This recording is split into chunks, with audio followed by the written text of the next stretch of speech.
Welcome to Channel 18 News. I'm Jim Rogers. He said when the female passenger became angry, she jumped from the moving vehicle during an argument over an affair and the vehicle ran over the woman. She said that Richard Allen Bailey, age 40, of Winsboro, was assaulting her while driving down the road, and so she jumped to get away from him. Bailey said he was driving the woman, his girlfriend, to another man's residence when she jumped. They were on Farm to Market Road 3019 at 1:10 p.m. Monday. The woman was transported by EMS to Christus Mother Frances Hospital. Bailey is in Hopkins County Jail, charged with aggravated assault, Date family house with a deadly weapon. He's being held on a $50,000 bond. When Larissa Jordan Benson, age 27, of Sulphur Springs, was arrested at Country Boys by Hopkins County deputies Thursday at 8:20 p.m. on an outstanding warrant, she was asked if she had anything concealed on her person. She said she'd been given something to hold at an earlier time and had concealed it. She removed the small car-shaped tin in which a plastic baggie and a plastic cylinder contained what was believed to be crystal methamphetamine. The substance weighed 0.84 grams. Benson is in Hopkins County Jail on charges found in the warrant: abandoned endangered child criminal negligence, and for possession of a controlled substance penalty group 1 less than 1 gram. Her bonds total $30,000. Cindy Burkett has announced her candidacy for the Republican nomination for Texas Senate, saying she will work hard to turn the conservative values we share into principles our state lives by. She will challenge Republican State Senator Bob Hall. Currently, Burkett serves as representative for House District 113. She says in a press release that she helped balance the state budget, passed the largest border security plan in Texas history, banned sanctuary cities, defunded Planned Parenthood, passed open carry, and cut taxes by $5 billion. Here's Don Julian with sports. Wildcats offensive coordinator Matt Young found a lot to like offensively in last Friday's road win at Sherman, 42-21. I talked to Coach Young about the Sherman game and also about this Friday night's opponent at the Prim, the Avalon School of Maryland. It was a great way to start the season, just being successful, lots of kids getting touches, points on the board. We still have a lot of work to do. Yeah. Really pleased with the way our running backs ran. We knew we'd run a host of them. Colton Allen, Casey Goodson, Lawrence Ware, Cern, Cortavius, throwing the quarterbacks. Noah Johnson got carries. Now we're going to have an army there because those guys also help other places defensively and special teams. And it was good to see Simeon Taylor have a big night, catching the ball. We kind of felt going in he'd have a chance. Then Landry having his touchdown too. So really pleased with how things started. I think where our level of competition is going to go up. I think we got after Sherman a little bit, and they got a little fatigued, and so we were able to do things up front.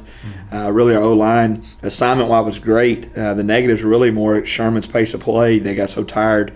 The contact wasn't happening where we're used to it happening. So our line would be ready for a collision to take on a block, and it would be another step. But really happy with Jesus Olivo coming on as a senior, him and Norris. Ian Blanche, first game starting at center, did a tremendous job. Ethan Rogers bumped out to tackle and did a great job. That's back where he was last year, but just short notice. And then Hayden Daniel getting his first start at guard, did a tremendous job. So it was a good start, lots of smiling faces, lots of guys getting reps, lots of guys having an impact. Obviously, we think that the level of competition is going to be a little bit higher this week. Will that affect maybe the number of players, that running backs, wide receivers, all that stuff? It shouldn't. It really, part of our plan is the ability to use the army that we have.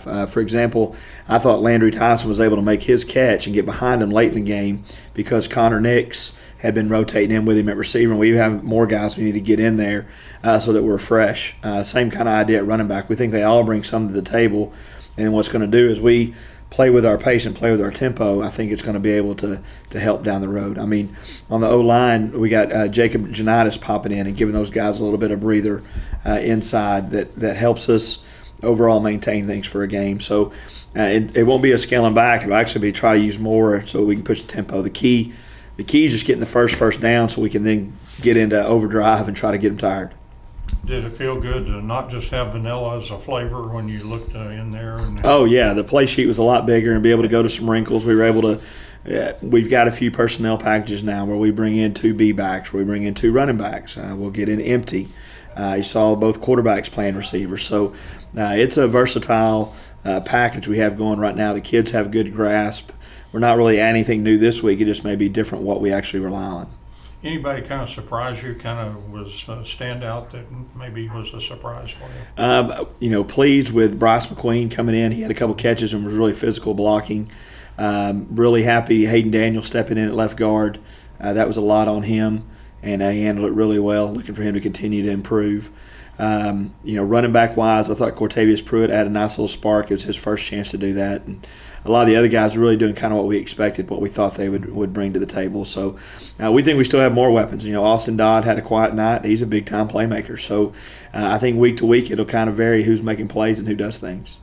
I think Austin may be one that is probably as heavily committed on both sides of the ball as anybody. I mean, that's the way it looks to me anyway. He is. He's starting defensively. He brings a weapon to us offensively, and so behind him we're able to play Ryan and DeCorian some at receiver. DeCorian had a catch the other night. Ryan, we looked, same deal at receiver. Looked down the road to him to have some catches. He had an exceptional night at quarterback the other night. I believe 80-something% completion rate and 200 yards. So it really kind of just depends on the night what's going to happen, who's going to make plays. And as a play caller, it's great because you got a bunch of guys to get the ball to, and it kind of really puts the defense at a quandary trying to figure out what you're going to do. I figure you've got a game or two on tape from the Avalon School of Maryland. How do they impress you on the defensive side of the ball? Extremely talented. The initial thought we had was kind of LE, but bigger. Maybe not quite as fast, definitely physical. They've got a starting cornerback that's going to Virginia Tech. They got a starting safety / outside linebackers going to Virginia. Extremely big up front, get after you on the pass rush, trigger fast. Got a free safety that Treetop's back there. It's really, for the people around here that have been here for a while, it really kind of our late 90s defense is what they remind me of. They play a very similar 4-2-5 look and are trying to hit you hard. It'll be a challenge for our guys. We really got to focus on technique, and our pace and execution has to be right, or they'll make you look foolish. And really, we're talking about our kids. It's opportunity. If I'm the receiver going against that DB, I got an opportunity to show that I can play at that level. If I'm a lineman blocking those guys, I get an opportunity to show I can block guys at that level. So it's really a great chance to evaluate where we are against a good opponent. Yeah, I thought I was smart with Coach Owens, like nobody could cover Simeon Taylor, and he said, well, yeah, here's the opportunity. Yeah, a little different. We're going to find out now an elite player recognized nationally a chance to go against him. So I think our kids will take the challenge. They've been preparing for that for years, especially these seniors. They know it. They've thought about it. They've worked towards it, and they'll have the opportunity Friday night. It's going to be exciting, isn't it? First home game in that new Palace. The Palace. It's a great stadium. There's no doubt. For those that have been around, and now it matches and rivals any in East Texas. I think it's going to be great for our community, both for our kids that get to play there, and then for also bringing people in as it goes on, as visitors come and just see what we offer as an entire community overall, from places to eat in town to where you watch the game to as you come to other sports. Just Sulphur Springs being a great place. Now, you played on the old dirt of the and grass of the old Prim. Nostalgia there, feelings about losing that, or losing it? No, not to me. It's still, what's great to me. It's still the same place, and now it's just better. It's just improved. Now there's no, okay, where's the water standing? That doesn't become an element, and you really don't want that for the kids. You don't want anything like that to determine an outcome. And now it's just a level playing field, a great surface. Now when it does pour, there's not worried about Thursday night having to relocate a game because you don't want to ruin it for Friday. It's going to be there. You know where the game's going to be. You know where a kid's going to play, and you're excited for people to come to your place. Wildcats defensive coordinator Tristan Abram talks about the Wildcats defense against Sherman in Friday's win. And Coach Abram also tells us about the offense for this Friday night's opponent, the Avalon School of Maryland. We did a pretty good job once we settled in and got, I guess, kind of tuned into, okay, here we go. This is a for real football game. This is no more scrimmage, practice mode, all that good stuff. But we settled in pretty well and did a good job of handling our business for I guess for about a total of 2 quarters. Whenever we look at as far as the scoring, how that goes. But I thought the guys did a really good job of containing a running back that has the potential to give us problems. He gave us problems last year. He rushed for I think 1,700 yards last year maybe, and for us to get out of there with him only rushing for maybe about 40 or 50 yards. I can't remember exactly how many total, but I'm really pleased with that. I'm pleased with the way we went and attacked him and kept him out of the end zone. And that was the game plan. Do not let him score on us and make other people score on us. So I thought we did a pretty good job of executing that part of the game plan and having our minds right on doing that. With that being said, as always, there are things to work on. There are things to work on. But before, I'm not even going to hammer that right now because, I'm pleased with how we started and to praise some guys that I thought played really well. I thought, coming in as a sophomore, never playing a varsity football game, Colin Wade played really well. He did a great job handling their tight end that lined up there at times and lined up in the backfield as a H-back at times. He did a great job of handling his business against that guy and contained that side of the ball all night long as far as the side of that edge in which he was responsible for. So I'm really pleased with Kylan. Again, he's a sophomore. He made some sophomore mistakes, but after practice yesterday, as a matter of fact, he and I had to talk about it. But I think he truly understands how proud of him I am and his effort and the way he played, and he did not bow down at all to anyone during the game. And that's just, that's really good for a young man who's played 8th grade and 9th grade ball, and that's it. Now they're stepping on the field with guys who have the potential to go play collegiate football. So I'm really pleased with him. I was also pleased with the entire D-line. D. Dugan, Jose Rodriguez, Calvin Eckert, Vuk Susik. Those guys did a great job, man. They could not run the ball interiorly. They had to run the ball outside. As a matter of fact, the only run that they made interiorly was the long touchdown by the quarterback. But in saying that was just a bust by a couple of young men that after the play both of them came to the sideline and said, "Coach, that's my bad. I did this and that's why that happened." And whenever you can get to the point to where the guys can come off the field and tell you, "Hey, this is what happened and this is why this happened," then we're at a point to where we have a chance to be pretty good defensively because they understand the scheme and they can give us feedback and we're not scrambling as coaches trying to figure out what did the offense do schematically to expose us. So I was really pleased with that. I was pleased also with the inside backers. Jackson Renault, 15 tackles. That's great. That is great. KJ Abram had 10 as well. So whenever those guys are raking up 25 tackles, together, that's something good. That's really good. Those guys are playing fast, playing hard, and really getting after an offense. Again, that's great to have that within your defense. I thought Kason Churchman, another young man that Friday night was his first varsity football game, did a great job at outside backer. He played on JV last year and did a great job on JV. And as a matter of fact, I moved his position this past week. He had actually been playing on the same side as Colin Wade, and I moved him to the other side last week, and he did a great job of adjusting and playing really well at that position. And then in the back end, the corners, I thought they did really well. We even got an offensive pass interference call because Dede Dugan got in position to pick the ball off, and their receiver grabbed him. That's great. And I give those guys, the coaches, Coach Warren, Coach McCain, Coach Silman, and Coach V, those guys need a lot of credit because they did a good job of getting our kids ready to play that game Friday night and to do what we needed to do to attempt to be the dominant defense that we're wanting to be, because that's really what we're preaching to our guys is we want to be dominant. We want to dominate an offense. We don't want them to get anything that we're not allowing them to have. And when we start playing with that mindset, I think that we have the potential to be really good on our side of the ball and do things that can keep us in ball games and potentially win the ball game. The Avalon School, how do they impress you on offense? Man, I guess the early Saturday after we started watching film on them,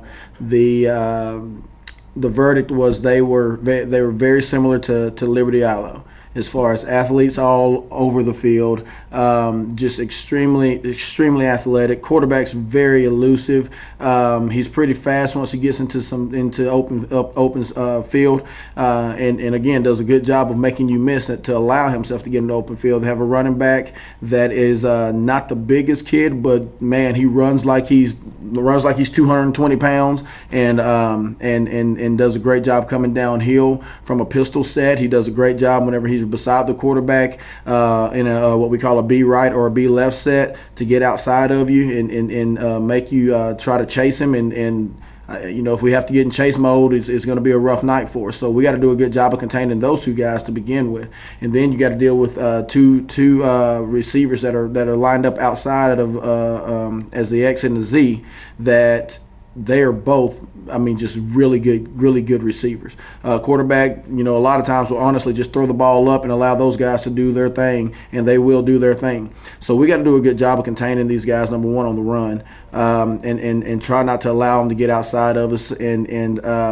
And then whenever it comes to the receivers, we got to do a good job of really mixing up our coverages, trying to not allow them to get a beat for what we're doing, so that we can put our kids in position to make plays and to deflect balls and hopefully create some turnovers. That's what we didn't do Friday night. We didn't have any turnovers, and that's not what we want. We want turnovers. We have to be in the positive category each week on turnovers. So, Friday night is going to be a really good test as far as being on the field with a team that's really fast, that's really athletic. The offensive line is they're maybe not as big as Sherman's as far as sheer size, but I think that where they're not as big, they're very athletic. So we just got to do a good job of doing what we can to keep them off balance and playing 4 solid quarters of defense and doing a better job of getting off the field in 4 downs and not 8 downs this week as well. So we have our we have a really good opponent coming. And we're excited about the challenge, and I think that if we execute, we have a shot to hopefully come out positive on the scoreboard. But again, like I said, they can expose you really quickly, and things can be bad real quick. So we need to play a full football game this week and do a good job defensively. All right. Ask Matt this. A new Prim. You gonna miss the old place? Man, I already miss the old place, but I tell you what, is not hindering me from enjoying this new one. That place is nice. I mean, from the field to the stands to the press box. I mean, even the exterior portion, the fencing and the entrance on either side, the visitor side or the home side.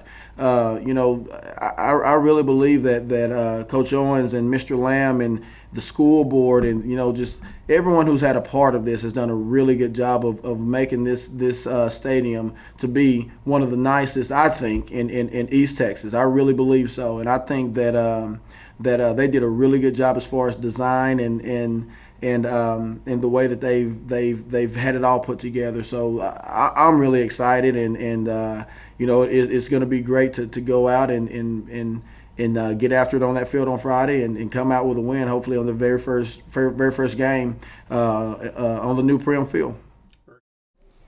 The Wildcats and Lady Cats cross-country teams did well at their first 5K run of the year at Wiley this past Saturday. We get more details from cross-country coach Ross Hicks. We had a good first 5K, I believe, in Wiley. The boys placed 3rd overall out of 26 teams, and the girls were 11th overall out of about 26 teams. Tell us how the individuals did.